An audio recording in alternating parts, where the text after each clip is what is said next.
McDonald's has been hit by its first fall in global sales since the start of the pandemic in 2020, as lower-income consumers struggle with the cost of living. This morning, an American fast food icon fielding a deadly crisis. Walmart superstores lock their doors. 700 McDonald's outlets strip their signs. Nearly 1,000 CVS pharmacies go dark. In just 24 months, entire communities lose access to basic goods, turning huge swaths of America into barren zones for food and medicine.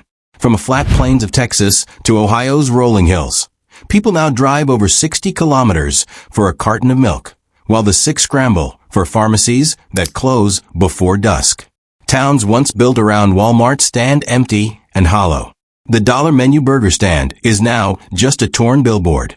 Even local food banks run dry after one harsh winter.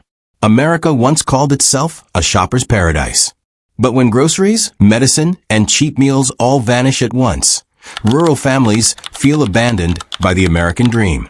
If fresh food, prescriptions, and fast food disappear, what's left?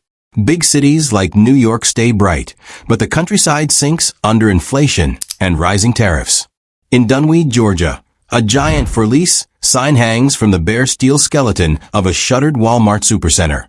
One of 11 the retail giant will close in 2025, stretching from California to Ohio. The numbers are stark. Last year alone, Walmart locked up 9 more stores, including sites in Columbus, Ohio, and Aurora, Colorado. For Chicago, superstores vanished at the end of 2023.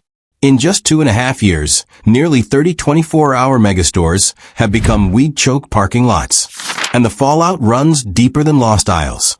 Brookings points out that when a big anchor store leaves, the whole local network, from gas stations to bakeries to garages, loses foot traffic overnight. Small towns watch revenue plunge. In Marietta, Georgia, businesses laid off 18% of their staff after Walmart closed.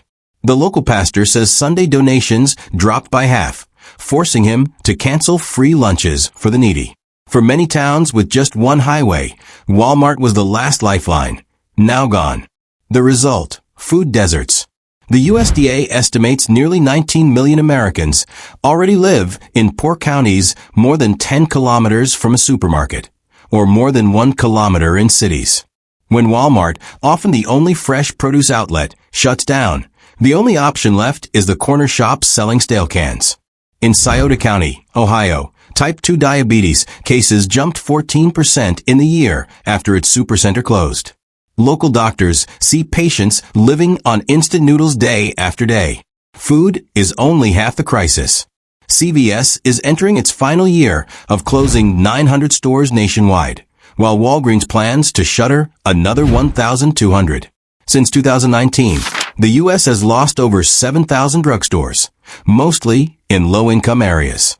A Chicago study found 32% of neighborhoods of color have become pharmacy deserts, compared to just 1% of white areas.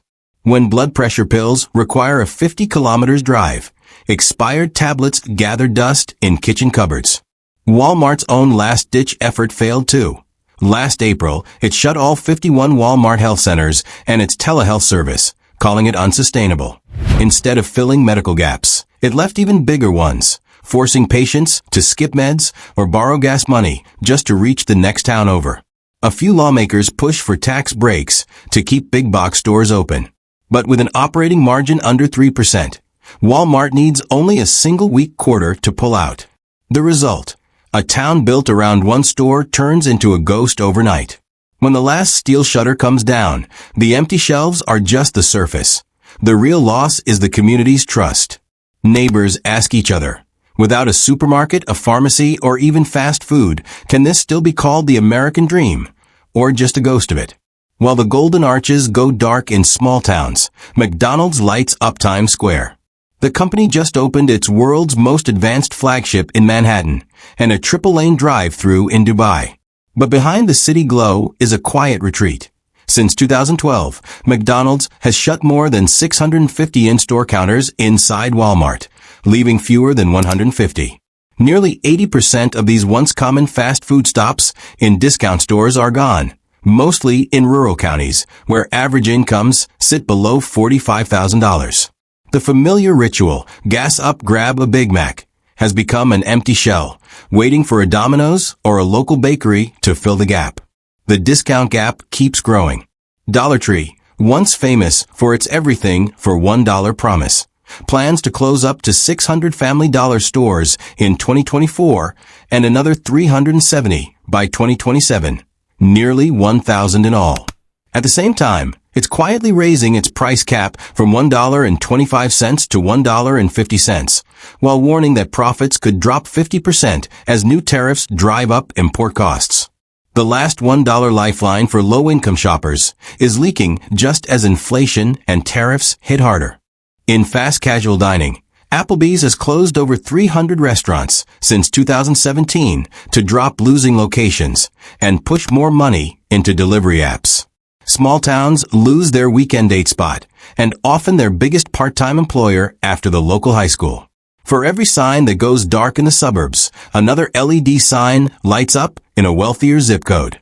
Applebee's now bets on ghost kitchens in Dallas and Miami, where every square foot earns twice what a sit-down restaurant does. Chuck E. Cheese has shrunk to just 250 locations, less than half its pre-pandemic peak. Sears, once a retail giant, is down to just 5 stores, enough to make every 80s kid feel like part of their childhood has vanished. Each closed logo isn't just a brand leaving. It's a piece of community life. The place where kids got their first shopping card, families bought Christmas outfits, or workers cashed a paycheck. Together, they draw a reverse migration map. Brands abandon struggling areas to chase profits in cities and overseas, pouring money into delivery apps that don't need parking lots or rural health benefits. Trump-era tariffs speed this up.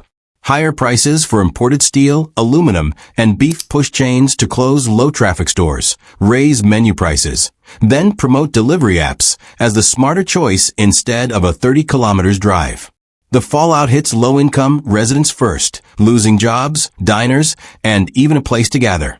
One question keeps echoing. As fast food spots, dollar stores, and old retail staples pack up, can rural America still claim to be the land of plenty? Or is it becoming an essential goods desert stretching across the plains? Retail profits are razor thin. Walmart's Q1 2025 margin fell to 4.33% as the industry faces labor costs, rising 3.4% a year, and tariff-fueled inflation pushing grocery prices up another 2.7%. When margins hit bottom, companies cut losses fast, and the first cuts hit low-income counties with small sales but high warehouse costs. Commercial property loans are sliding into default too. Delinquencies reached 1.56% at the end of 2024, well above pre-pandemic levels. The impact is plain to see. Walgreens plans to close 1,200 stores by 2027 to boost earnings per share. Dollar Tree lifts its price cap and shutters nearly 1,000 struggling shops.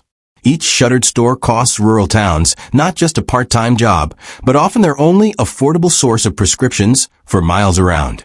Since 2010, 149 rural hospitals have closed, leaving emergency care gaps in 34 states. When retail losses stack on top of a healthcare crisis, vital services disappear faster than locals can replace them.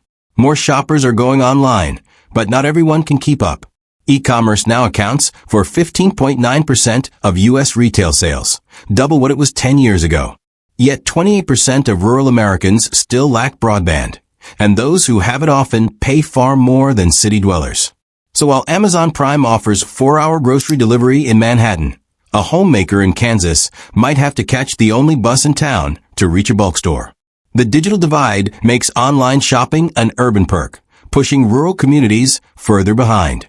Federal policy hasn't closed the gap. Brookings says only 2% of over $1 trillion in CHIPS, IRA, and IIJA funds goes to rural America. The rest flows to cities with the tech talent and infrastructure.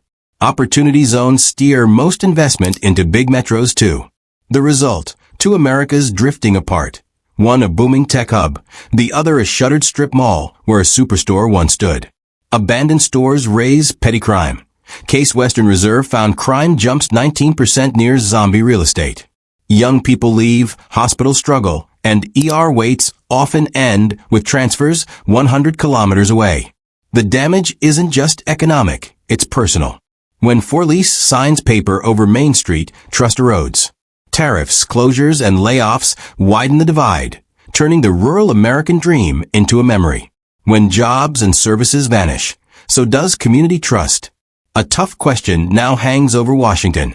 Will it invest in rural roads, affordable loans, and incentives for stores and clinics to return? Or will deserts of food, medicine, and opportunity keep growing? Today, America's story splits in two, bright tech hubs and fading towns. Look out your window. Do you see renewal or just another exit sign? Is this still the America you remember? This was just the beginning. Hit that subscribe button and buckle up. Digital Garage has so much more in store.